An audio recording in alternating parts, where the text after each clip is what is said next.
Hello guys, welcome to notes वाली। इस video में हम कंप्लीट करने वाले केमिस्ट्री का चैप्टर नंबर 7 इक्विलिब्रियम। पीडीएफ का लिंक आपको मिल जाएगा डिस्क्रिप्शन बॉक्स में।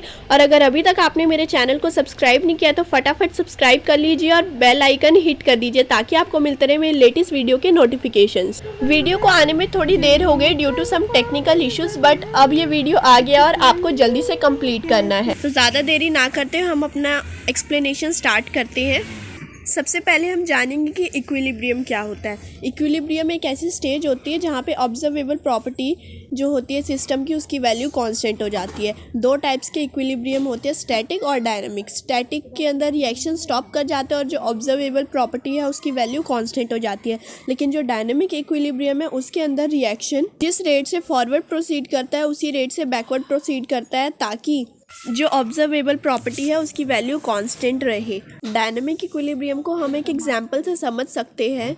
मान लीजिए आपके पास एक टैंक है, उसके नीचे आप टैप लगा के पानी उसके अंदर से निकाल रहे हैं और ऊपर से सेम विड्थ के पाइप से सेम रेट से आप पानी उसके अंदर भर रहे हैं। तो इस तरह अंदर का जो पानी का लेवल है टैंकर के, वो हमारी ऑब्जर्वेबल प्रॉपर्टी है जो कांस्टेंट रहेगी। तो यहाँ पे एक डायनामिक इक्विलिब्रियम सेटअप हो गया है।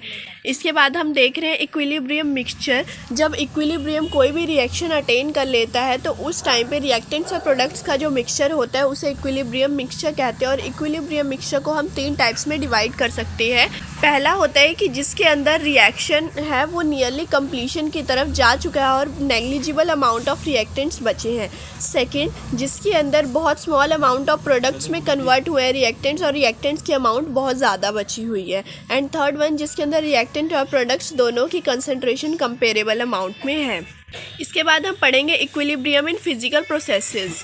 हम सब जानते हैं कि फिजिकल प्रोसेसेस क्या होते हैं, जिनके अंदर केमिकल प्रॉपर्टीज़ में कोई चेंज ना आए, सब्सटेंस की केमिकल कॉम्पोजिशन में चेंज ना आए, वो होते हैं फिजिकल प्रोसेसेस। इसका बहुत अच्छा एग्जांपल है हमारा वाटर, जो नॉर्मली और इजीली तीनों फिजिकल स्टेट्स के अंदर एग्जिस्ट करता है। तो यहाँ पे हम सॉलिड लिक्विड इक्विलिब्रियम सबसे पहले देखने वाले। इसके अंदर rate of solidification is equal to rate of melting हो जाता है।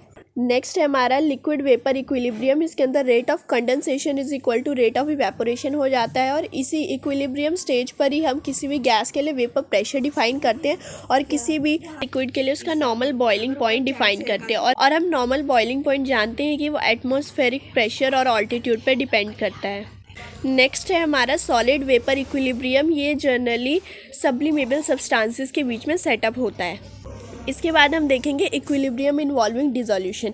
नाम से पता लग रहा है कि इसके अंदर डिज़ोल्व होना है, तो डिज़ोल्व होने के लिए हमें सॉल्वेंट और सॉल्यूट चाहिए होता है। और हमारे जो लिक्विड्स होते हैं वो बहुत अच्छे सॉल्वेंट्स होते हैं, इसीलिए हम यहाँ पे लिक्विड को ही सॉल्वेंट लेके चलेंगे। तो फर्स्ट केस में हम देख रहे हैं सॉलिड्स इन लिक्विड। जब सॉलिड सॉल्यूट होगा और सॉल्वेंट लिक्विड होगा तो हम सैचुरेशन लेवल पर सॉल्युबिलिटी डिफाइन करते हैं और सैचुरेशन लेवल पर ही इक्विलिब्रियम आता है at a given temperature and pressure. तो सैचुरेशन लेवल पे जब हमारा solid and liquid mixture equilibrium attain कर लेता है तो rate of dissolution of solute rate of crystallisation of solute के इक्वल हो जाता है। नेक्स्ट है हमारा गैसेज एंड लिक्विड्स। अब गैसेज एंड लिक्विड्स के हमारे पास बहुत सारे एग्जांपल्स होते हैं। जैसे हम कोल्ड ड्रिंक्स वगैरह पीते हैं तो उसके अंदर कार्बन डाइऑक्साइड को डाला जाता है अंडर हाई प्रेशर। और ऐसे ही हमारी एक्वेटिक लाइफ जो है वो गैसेज एंड लिक्विड सॉल्यूशन के कारण ही सर्वाइव कर रही हैं। और यहीं से हमें हेनरीज लॉ डिफाइन करना पड़ता है। हेनरीज लॉ कहता है कि मान लीजिए आपके पास कोई गैस एक्स है और उसे आपको गिवन अमाउंट ऑफ सॉल्वेंट में डिज़ोल्व करना है, तो जो गैस की अमाउंट सॉल्वेंट में डिज़ोल्व होगी वो डायरेक्टली प्रोपोर्शनल होगी कि आपकी सराउंडिंग के अंदर उस एक्स गैस का पार्शियल प्रेशर कितना है। और ये जो अमाउंट है ये टेम्परेचर के इंक्रीज़ के साथ डिक्रीज़ हो जाती है। इसके बाद हम जनरलाइज करने जा रहे हैं अपने फिजिकल इक्विलिब्रिया के फीचर्स को। तो पहला फीचर कहता है कि जब लिक्विड और वेपर के बीच में इक्विलिब्रियम आता है तो pressure of that substance which is under equilibrium is constant eight given temperature. और अगर सॉलिड और लिक्विड के बीच में इक्विलिब्रियम आए तो मेल्टिंग पॉइंट फिक्स हो जाता है एट कांस्टेंट प्रेशर। अगर हमारे सॉलिड एंड लिक्विड सॉल्यूशन में इक्विलिब्रियम आता है तो concentration of solute in solution constant हो जाती है एट गिवन टेम्परेचर।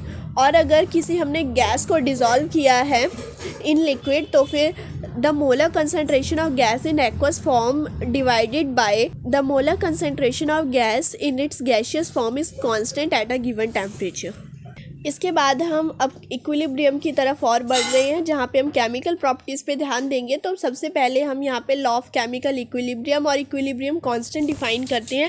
दोनों की डेफिनेशन में ज़रा सा अंतर है और दोनों बहुत ही इजी है। इक्विलिब्रियम कांस्टेंट या फिर लॉ ऑफ केमिकल इक्विलिब्रियम कहता है कि अगर आपके पास कोई रिएक्शन है, जनरल रिएक्शन हमने यहाँ पे लिया है, जिसके स्टोइकोमेट्रिक कोफिशिएंट्स को हमने स्मॉल ABCD से रिप्रेजेंट किया है। हमारे रिएक्टेंट्स कैपिटल A और कैपिटल B हैं और प्रोडक्ट्स हमारे कैपिटल C और कैपिटल D हैं।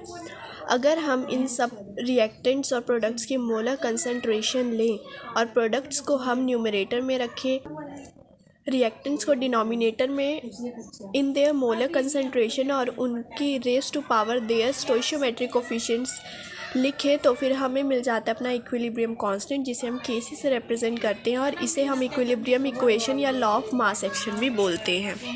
अब हम इक्विलिब्रियम कांस्टेंट की कुछ कैरेक्टरिस्टिक्स पढ़ेंगे, जो मेनली 3 है। फर्स्ट कैरेक्टरिस्टिक कहता है कि इक्विलिब्रियम कांस्टेंट किसी भी जनरल रिएक्शन के लिए Kc होता है, और अगर हम उस रिएक्शन का रिवर्स कर दें तो उसका Kc ओरिजिनल Kc के रेसिप्रोकल के इक्वल होता है। और अगर आप अपनी बैलेंस केमिकल इक्वेशन को किसी पॉजिटिव इंटीजर n से मल्टीप्लाई कर देते हैं तो फिर उसका Kc ओरिजिनल Kc के raise to the power n के इक्वल हो जाता है। इसके बाद हम देखेंगे होमोजीनियस इक्विलिब्रिया। अगर कोई भी सिस्टम इक्विलिब्रियम अटेन कर लेता है और उसके रिएक्शन मिक्सचर में रिएक्टेंट्स और प्रोडक्ट सारे सेम फेज मतलब सेम स्टेट में होते हैं, तो उसे हम होमोजीनियस इक्विलिब्रिया बोलते हैं। अब हम इतना भी जानते हैं कि gases occupy all the space available, तो वॉल्यूम उनको डिनोट करने के लिए, उनके प्रॉपर्टीज़ रिप्रेजेंट करने के लिए अच्छा मेज़र नहीं है। तो इसलिए हम जनरली गैसेस के लिए प्रेशर को ज़्यादा अच्छा मेज़र मानते हैं। तो हम गैसेस के लिए जब किसी रिएक्शन के अंदर गैसेस इन्वॉल्व हो रही हैं, गैसियस रिएक्टेंट्स या प्रोडक्ट्स, तो हम इक्विलिब्रियम कांस्टेंट को प्रेशर की टर्म्स में लिखते हैं और इक्विलिब्रियम अपनी आइडियल गैस इक्वेशन को यूज़ करके हम वो रिलेशन निकाल लेते हैं जो आता है Kp equal Kc into RT raise to the power delta Ng। Kc जो है वो हमारा गैस का इक्विलिब्रियम कांस्टेंट होगा और R जो है वो हमारा यूनिवर्सल गैस कांस्टेंट है। T is absolute temperature and delta Ng हमने थर्मोडायनेमिक्स में भी पढ़ा था, it is the number of moles of gaseous product minus number of moles of gaseous reactants. और Kp की वैल्यू Kc के इक्वल दो कंडीशंस में होगी, जब हमारे रिएक्शन के अंदर कोई भी गैसियस सब्सटेंस ना पार्टिसिपेट कर रहा हो या फिर डेल्टा Ng की वैल्यू 0 हो। अब हम हेट्रोजीनियस इक्विलिब्रियम पढ़ेंगे। इसके अंदर मतलब कोई भी सिस्टम जब इक्विलिब्रियम पे रीच करे तो फिर उसके रिएक्टेंट्स और प्रोडक्ट्स हैं वो सेम फेज में ना हो, तो उसे हम हेट्रोजीनियस इक्विलिब्रियम कहते हैं। और अगर हमारे रिएक्शन के अंदर कोई भी प्योर सॉलिड या प्योर लिक्विड पार्टिसिपेट कर रहा है तो उसकी मोलर कंसंट्रेशन को हम 1 लेते हैं, क्योंकि वो कांस्टेंट होती है। ऐसे ही आपको यहाँ पे कुछ स्टेप्स दिए हैं जिन्हें यूज़ करके आपको अपने बुक के न्यूमेरिकल सॉल्व करने हैं, उनकी प्रैक्टिस करनी है। और आपको क्वाड्रेटिक फार्मूला आना चाहिए। याद कर लीजिए क्वाड्रेटिक फार्मूला अच्छे से, जो कि आपने 10th में मैथमेटिक्स में पढ़ा है। और क्वाड्रेटिक इक्वेशन को सॉल्व करना आपको अच्छे से आना चाहिए, तभी आप अपने न्यूमेरिकल सॉल्व कर पाएंगे इस चैप्टर के। इसके बाद हम इक्विलिब्रियम कांस्टेंट की एप्लीकेशन देखेंगे, जो मेनली 3 है। सबसे पहले ये हमें बताता है कि रिएक्शन का एक्सटेंट क्या है, मतलब रिएक्शन में प्रोडक्ट्स कितने बन चुके हैं। अगर Kc की वैल्यू 1 है तो प्रोडक्ट्स और रिएक्टेंट्स की रेशियो 50-50 है एट इक्विलिब्रियम। अगर Kc की वैल्यू लेस देन 1 है तो रिएक्टेंट्स जो है वो प्री डोमिनेट करते हैं प्रोडक्ट्स को। अगर Kc की वैल्यू ग्रेटर देन 1 है तो प्रोडक्ट्स ज़्यादा है एट इक्विलिब्रियम स्टेज। और इससे हमें डायरेक्शन भी पता लग जाती है रिएक्शन की। अगर Kc की वैल्यू ग्रेटर देन 1 होगी तो रिएक्शन फॉरवर्ड जाता है, और अगर Kc की वैल्यू लेस देन 1 है तो रिएक्शन बैकवर्ड जा रहा है। और इससे हम इक्विलिब्रियम कंसंट्रेशंस भी कैलकुलेट कर सकते हैं, जैसे मैंने आपको भी स्टेप्स थोड़ी देर पहले दिखाए क्वाड्रेटिक फार्मूला को यूज़ करके, जो हम कैलकुलेशंस कर सकते हैं और कंसंट्रेशन कैलकुलेट कर सकते हैं। इसके बाद Kc के फीचर्स हैं इक्विलिब्रियम कांस्टेंट्स के, जो हम ऑलरेडी पढ़ चुके हैं सारे, बस आपको एक बार उन्हें रिकैप करना है, वो आप खुद पढ़िए तो आपको बेटर समझ आएगा। और Kc की वैल्यू हमेशा याद रखें कि ये टेम्परेचर डिपेंडेंट होती है और हर यूनिक टेम्परेचर के लिए और पर्टिकुलर रिएक्शन के लिए Kc की वैल्यू यूनिक होती है। And next predicting the extent of reaction. अब यहाँ पे हम और डिटेल में जाएंगे और यहाँ पे हम कहेंगे कि अगर Kc की वैल्यू ग्रेटर देन 10⁻³ है तो फिर प्रोडक्ट्स प्री डोमिनेट करेंगे रिएक्टेंट्स को। अगर Kc की वैल्यू लेस देन 10⁻³ है तो रिएक्टेंट्स प्री डोमिनेट कर रहे हैं प्रोडक्ट्स को।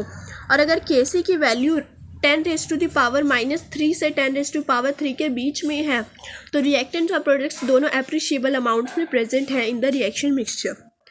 इसके बाद अब बोला है कि अब हम डायरेक्शन रिएक्शन का एक और तरीके से पता कर सकते हैं, क्योंकि थियोरेटिकली तो सारे रिएक्शन रिवर्सिबल होते हैं बट प्रैक्टिकली ऐसा पॉसिबल नहीं होता है। तो इसीलिए हम यहाँ पे एक न्यू क्वांटिटी डिफाइन करते हैं, रिएक्शन कोएफिशिएंट, जिसे हम Q सबस्क्रिप्ट C से रिप्रेजेंट करते हैं। और ये बिल्कुल इसको कैलकुलेट करने का मेथड Kc की तरह है, लेकिन Kc और Qc में एक डिफरेंस है। Qc को हम रिएक्शन के किसी भी पर्टिकुलर स्टेज पे कैलकुलेट कर सकते हैं, बट Kc जो है वो सिर्फ इक्विलिब्रियम पे ही डिफाइन होता है। और अगर Qc की वैल्यू Kc से कम आती है तो रिएक्शन फॉरवर्ड प्रोसीड करेगा, अगर Qc की वैल्यू Kc से ग्रेटर आती है तो रिएक्शन बैकवर्ड प्रोसीड करेगा, और अगर Qc की वैल्यू Kc के इक्वल आती है तो जो हमारा रिएक्शन मिक्सचर है वो इक्विलिब्रियम स्टेज पे रीच कर चुका है। और यहाँ से भी आपको Kc और Qc की वैल्यूज़ यूज़ करके आप न्यूमेरिकल सॉल्व करती हैं। ये स्टेप्स आपको खुद पढ़ने हैं और बुक के जो न्यूमेरिकल्स हैं सबसे पहले आप एग्जाम्पल्स ट्राई कीजिए, बहुत ईजी है। अब हम रिलेशन देखने जा रहे हैं अपने इक्विलिब्रियम कांस्टेंट, रिएक्शन कोएफिशिएंट और जिब्स एनर्जी के बीच में। जिब्स एनर्जी हमने थर्मोडायनेमिक्स में पढ़ी थी कि it is that amount of energy which is available to do useful work in a reaction. और हमने ये भी पढ़ा था कि अगर जिब्स एनर्जी की वैल्यू नेगेटिव हो तो रिएक्शन स्पॉन्टेनियस होता है, अगर पॉजिटिव हो तो रिएक्शन नॉन स्पॉन्टेनियस होता है, और अगर इसकी डेल्टा जी की वैल्यू 0 आ जाए तो हमारा रिएक्शन इक्विलिब्रियम स्टेज पर है। और थर्ड लॉ ऑफ थर्मोडायनेमिक्स को यूज़ करके हमने रिलेशन भी निकाला था कि delta G R equal delta G R naught plus R T L N Q C. L N जो है वो हमारा नेचुरल लॉग रिप्रेजेंट करता है, और इन सबको सॉल्व करके इक्विलिब्रियम स्टेज पे हमें अपना रिलेशन मिल जाता है delta G R naught equal -2.303 R T log K C. इस चैप्टर को अगर आप अच्छे से करना चाहते हैं, स्कोर फुली करना चाहते हैं, तो आपको लॉगरिदम्स और एंटी लॉगरिदम सॉल्व करने आनी चाहिए। आपको यहाँ पे बहुत easy steps with example explain किए गए हैं। आप अपनी केमिस्ट्री की टेक्स्ट बुक के लास्ट 4 पेजेस देखिए, वहाँ पे आपको लॉगरिदम और एंटी लॉगरिदम टेबल मिलेगा, उसे देखिए और ये स्टेप्स जो है पहले आप इन स्टेप्स को पढ़ के एग्जाम्पल सॉल्व कीजिए, आपको बहुत इजीली समझ आएगा। अगर आपको लॉगरिदम और एंटी लॉगरिदम तब भी समझ नहीं आया तो मुझे कमेंट्स में बता दीजिए, मैं इसके ऊपर एक न्यू वीडियो बना दूंगी इसे कैसे यूज़ करना है। और एंटी लॉगरिदम्स को सॉल्व करने के लिए आपको यहाँ पे 2 टाइप के मेथड्स दिए गए हैं, दोनों ही बहुत ईजी, आप कोई भी यूज़ कर सकते हैं। इसके बाद हम थर्मोडायनेमिक व्यू ऑफ इक्विलिब्रियम देखें तो यहाँ पे वही जिब्स एनर्जी वाला कॉन्सेप्ट लगा जो हमने इक्वेशन थोड़ी देर पहले निकाली थी डेल्टा जी आर नॉट के लिए, उसी का एंटी लॉग लिया और यहाँ से हम बता सकते हैं कि रिएक्शन स्पॉन्टेनियस होगा कि नॉन स्पॉन्टेनियस। इसके बाद हम ली चैटेलियर प्रिंसिपल पढ़ते हैं जो कि बहुत इंपॉर्टेंट है, इससे आपको बहुत सारे क्वेश्चंस भी आ सकते हैं। और आयनिक इक्विलिब्रियम जो हम नेक्स्ट वीडियो में कवर करने वाले हैं उसके अंदर भी ली चैटेलियर प्रिंसिपल को यूज़ करके कॉमन आयन इफेक्ट यूज़ होता है। अब ली चैटेलियर प्रिंसिपल कहता है कि अगर कोई रिएक्शन इक्विलिब्रियम स्टेज पे रीच कर चुका है और हम उसके अंदर कुछ ऐसा चेंज करते हैं कि इक्विलिब्रियम कंडीशंस चेंज हो जाए तो रिएक्शन उस साइड प्रोसीड करता है जिस साइड उस चेंज का इफ़ेक्ट कम हो सके। तो मान लीजिए मेरे पास एक रिएक्शन है, मैं अगर उसमें रिएक्टेंट डालूंगी तो फिर वो फॉरवर्ड प्रोसीड करेगा ताकि वो प्रोडक्ट्स बने और रिएक्टेंट जो एक्सेस अमाउंट ऑफ रिएक्टेंट्स हो गई है उसको वो मिनिमाइज़ कर सके। ऐसे ही अगर मैं प्रोडक्ट ऐड करूँगी तो रिएक्शन बैकवर्ड साइड प्रोसीड करेगी ताकि वो इंक्रीज अमाउंट ऑफ प्रोडक्ट्स के इफ़ेक्ट को कम कर सके। इसके बाद हम हेबर्स प्रोसेस देख रहे हैं। हेबर प्रोसेस जो हम लार्ज स्केल प्रोडक्शन करते हैं NH3 की फॉर इकोनॉमिक पर्पसेस उसे कहते हैं हेबर्स प्रोसेस। अमोनिया सबसे पहले हम इक्विलिब्रियम स्टेज के ऊपर उस रिएक्शन को पहुंचाते हैं, जब वो इक्विलिब्रियम स्टेज पे रीच कर जाते हैं तो प्रोडक्ट्स को ऊपर से लिक्विफाई करके रिमूव करते रहते हैं ताकि जो रिएक्शन है वो फॉरवर्ड जाती रहे और हमें ज़्यादा से ज़्यादा और कम एनर्जी एक्सपेंड किए हुए अपना ज़्यादा से ज़्यादा प्रोडक्ट मिलता रहे। इसके बाद हम पढ़ रहे हैं फैक्टर्स अफेक्टिंग इक्विलिब्रिया जो आज की वीडियो का हमारा लास्ट टॉपिक होने वाला है। मेनली हम यहाँ पे 5 फैक्टर्स पढ़ने वाले हैं। तो पहला फैक्टर है हमारा इफेक्ट ऑफ कंसंट्रेशन चेंज। ये सब ली चैटेलियर प्रिंसिपल की एप्लीकेशंस ही आप समझ सकते हैं एक तरह से।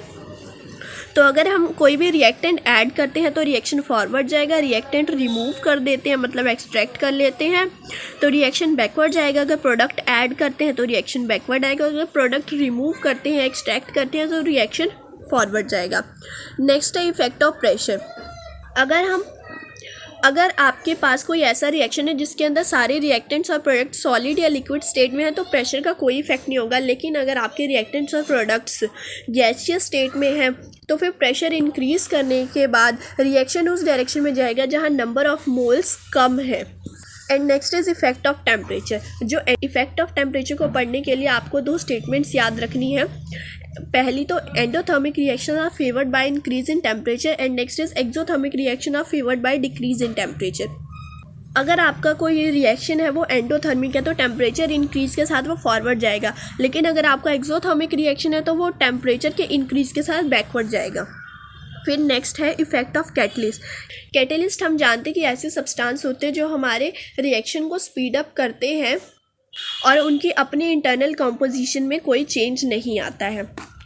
कैटलिस्ट की प्रेजेंस हो चाहे एब्सेंस हो, जो एंड प्रोडक्ट्स हैं हमारे रिएक्शन के वो हमेशा सेम आते हैं, लेकिन in the presence of catalyst equilibrium बहुत जल्दी अटेन हो जाता है।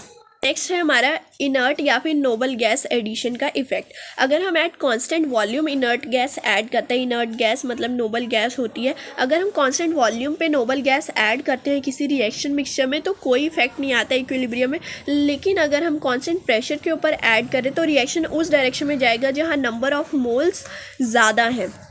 आपको यहाँ पे एक एग्जाम्पल दिया गया है कि 2SO2 और O2 के बीच में रिएक्शन है जिसमें 2SO3 प्लस हीट इवॉल्व हो रही है और आपको यहाँ पे कुछ कंडीशंस दी गई हैं और आपको उन्हें पढ़ के बताना है कि रिएक्शन फॉरवर्ड जाएगा कि बैकवर्ड जाएगा।